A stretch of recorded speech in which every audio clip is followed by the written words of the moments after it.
Hey everybody, so here we are in our Biology B course. This is our final exam review. So I'm just going to kind of walk you through how I would go about studying for this final exam. So there are two different types of final exams if you scroll down here. So there's what's called a proctored and a non-proctored final. So you'll be assigned to one of the two. So if you have a proctored final, that means you're going to be in your classroom with an adult or teacher's aide who is going to be in the room as you take the exam to answer questions and things like that. If you're the non-proctored final, you may be like a homeschooled student or not in a traditional classroom, so you won't have someone there while you take the exam. If you get into your exam and you have questions and things like that, feel free to reach out to me. So, first thing I'd recommend is to kind of come to this homepage of your course and look through each of the units. So kind of look at the unit as an outline or a study guide. So if you open up Unit 1, take a look at each lesson and the title and kind of think in the back of your mind, oh, I remember what this was about, here were some examples that we talked about, things like that. If you aren't able to kind of have that recollection of what the unit was about, then I would recommend you kind of go through and just click through each unit. It will take a little bit of time, but it's going to be worth it for you to have that refresher in your mind about what each unit talked about. And we'll kind of go through some of that here together. And then after that, I will kind of focus on some topics that you'll want to specifically take a look at because they'll be on the final. So, Unit 1, Evolution and Natural Selection. You should be able to say, oh, evolution is blah, blah, blah, and it is driven by natural selection, which is blah, blah, blah. And looking at this, you should be able to drop down, I know what the public misconceptions are about evolution. They are X, Y, and Z, that you can't have religion and evolution. We came from apes, but we didn't. We have a common ancestor. We didn't come directly from apes. Things like that. That was our discussion board. Science or pseudoscience. Remember, pseudoscience is like fake science, where people can have misunderstandings and those misconceptions from. Scientific theory. Make sure you know the difference between a theory and a law. Natural and artificial selection. So natural selection is what occurs through the environment that drives evolution, adaptations, changes in species over time. Artificial selection, what humans have done in the grand scheme of things, selective breeding, things like that. Evidence of evolution, right? We have analogous structures, things like that. Certain bone structures are seen in multiple different species. Embryos early on in development look very similar between lots of different species, things like that. So those are your big ideas for Unit 1. Unit 2, evolution of populations here. So natural selection in populations. How does a population of organisms change over time based on natural selection? So think about the things like the peppered moths, right? So due to the Industrial Revolution, moths of the darker color blended in better with the trees and the stumps, so they were predated on less. So the population began having that darker coloration in larger capacities versus the lighter color of the moths eventually faded out because they were predated on so much. Sexual selection lab, so thinking about things like sexual dimorphism, right? Certain species will mate based off of like size and displays in like birds that think, oh, that's going to be a good mate, my offspring will be successful. if I mate with an individual who has certain characteristics. Population genetics, we kind of talked about that. Speciation, let's go ahead and take a look at that one. So this is how, give it a second here, how species can break off and become completely different species. So I posted that silly video about birds on islands and biogeography, and how birds that are on maybe a specific side of the island are going to be completely different from the other side, and they're geographically separated because of mountains or things like that. And then if a couple individuals come over, excuse me, pardon me, how that can change these species over time and create a completely different species. That is speciation. And there's different reasons as to how that can happen. Biogeography is just one of them, so make sure you know what those are about. All right, Unit 3, History and Diversity of Life. So this is kind of where we're going into the evidence for evolution and the geological scale. So we looked at carbon dating and did that lab on where things are in the layers with the law of superposition, how things lower are going to be older than things higher in the strata. Interpreting the geological timescale, similar to that. Classification and evolutionary relationship. So when we're talking about taxonomy, the tree of life, right? Carlos Linnaeus, how he created that naming system, kingdom, animal, phyla, right? And then get down to genus and species, and how genus and species is your scientific name for each organism, and how you can backtrack through the evolutionary tree and see relationships and common ancestors, things like that. Down here, Unit 4, Form and Function. So here we're kind of getting into more bigger picture. So we went through evolution and geographic timescale and things like that, and now we're getting kind of more, I guess, present, if you will. So systems of life, systems quiz. So we're talking about body systems, things like that. You did the project about certain organisms, what body systems they have and how they help the animal survive and adapt.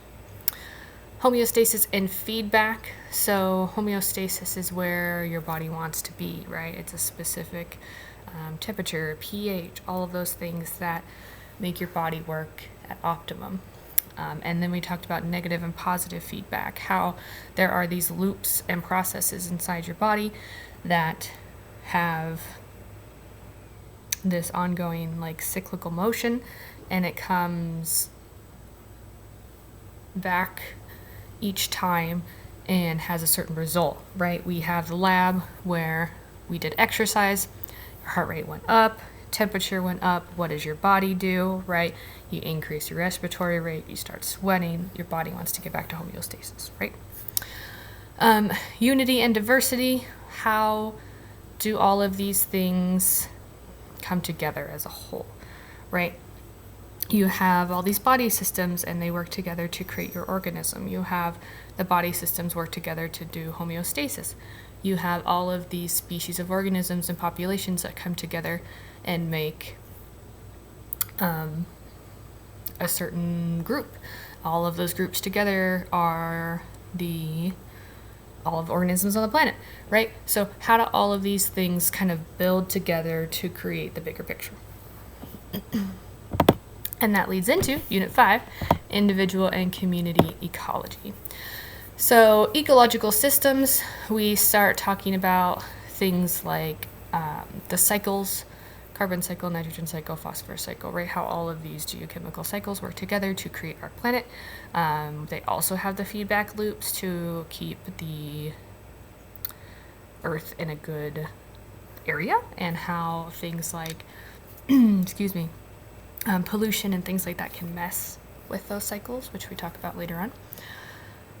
We talk about biomes, so all the different biomes on the earth. You have rainforest and tundra and grassland, right? Where those are, what makes up each of those biomes, things like that. Then we have community and behavioral ecology, how each organism in an environment has a niche, right? This is their place in the environment. What they do really versus habitat, which is like where they live, not necessarily what they do. We talked about animal behavior project. You talked about innate behaviors versus learned behaviors. Unit 6, population ecology. So this one we kind of brought in ethics, and we looked at graphs and things like that of different countries, how we compared men versus women in the populations, things like that. Understanding how different populations can change over time, whether it's human or any organism. Exponential growth versus logistic growth, keep those in mind as you go along. How populations have, specifically human populations, have increased over time and why. We had some questions about why is human growth exponential, and we had things like, oh, we've increased medical care and agriculture and things like that, so keep that in mind. Unit 7, biospheres, so we keep building bigger here. So we talked about things like food webs. You made the African grassland food web with those 17 organisms, and we learned about the pyramid of energy and trophic levels, all of those things, and how, what direction does energy flow in an ecosystem from bottom up, right? What happens to the amount of energy as you go from the bottom up? Does it reduce? Does it get bigger? Keep that in mind. Biomagnification lab, this was the DDT lab. So how an organism, there's something toxic in the environment, if we start at the bottom of that food pyramid and move up, will a thing like a toxin like DDT increase as we go up the pyramid or decrease? Keep that in mind. Once again, our biogeochemical cycles. Carbon lab, how every living thing has carbon in it, how is that recycled and moved over time. Then unit 8 is our last unit, human impact. So natural resources, fossil fuels, renewable, non-renewable, right? These are probably a review for a lot of you. How global climate change is ongoing, how it has improved, but still is a concern. What's my carbon footprint? You got to determine based on you and your family's lifestyle. How much are you impacting the planet, and what can you do to improve that? Biodiversity, so how large and diverse the life is on our planet, right? How many millions of species we have. We keep finding new species even now, and how that's going to impact our planet. But then the flip side of extinction and things like that that are also occurring at the same time. And lesson 4, conservation. So how are we positively impacting the negative effects of human impact? So things like zoos and aquariums, right? They're doing lots of research and raising money to help keep certain environments safe and protected for certain organisms. A lot of zoos do breeding programs to release animals back into the wild that have low populations. Other things, World Wildlife Fund, things like that, work on deforestation, educating the public, things like that are all conservation topics. So, as we went through there, once again, I hope those things were coming to mind. Yes, I remember that. Oh, that one I'm not so sure. So you want to go back and review those lessons. So now I'm going to take a look here. We have the final review.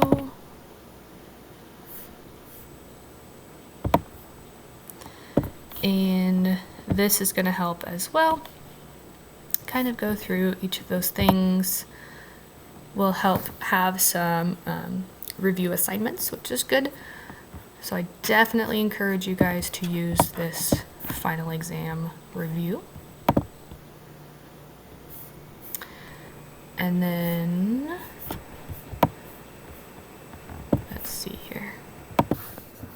Okay, so I'm going to flip to a different tab so you guys can't see the test, but just some highlight points to make sure you know for the exam. So make sure you're familiar with the different mechanisms of natural selection. How is adaptation driven? So there are 4 mechanisms. Make sure you're familiar with those. As I mentioned earlier, think about the different structures, what they're called when we're talking about evidence for evolution. Why certain individuals will be better adapted to an environment than others. They will survive and do what, and how that will impact their population over time. Let's see here.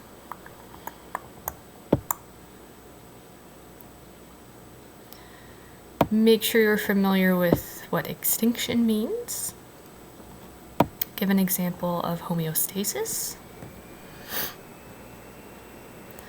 Be familiar with body systems and what their purpose is. What is ecology? Make sure you know the difference in the names of the living and non-living things in an environment.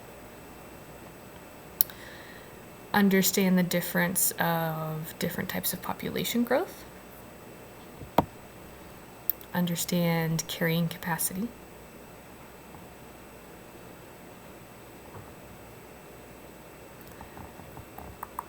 Let's see.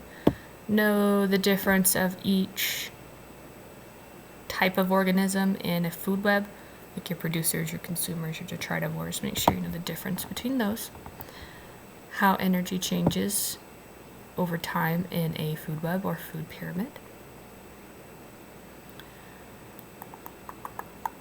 Let's see, pollution, examples of pollution. How can humans impact and help prevent species extinction?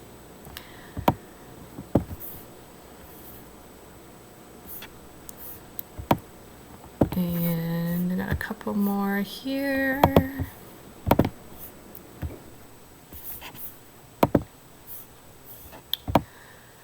All right. So I talked about the mechanisms of natural selection. How about the mechanisms of speciation? How can scientists study the past? What have they learned from studying the past versus what are the hypotheses for how Earth came to be as it is? As I mentioned before, explain an example and provide an example of the structures that support unity and diversity. Identify examples of ecological interactions and provide examples. Provide examples and explain the differences between growth patterns. Discuss how nutrients and energy move through the biosphere and how humans can both positively and negatively impact environments. So you'll kind of see from going back to those questions that I mentioned, those ideas, a lot of them are similar. And going back through those units, doing the unit reviews are really going to help you be successful in this final exam. So I hope that review was helpful. If you have questions on anything in the course or your final exam, feel free to reach out to me. And I hope your final goes great. Thanks for being a part of this class. And I would love if you would go to the end of course items and complete that course survey just so we can improve on anything for our next group of kids. Thanks. Have a great day.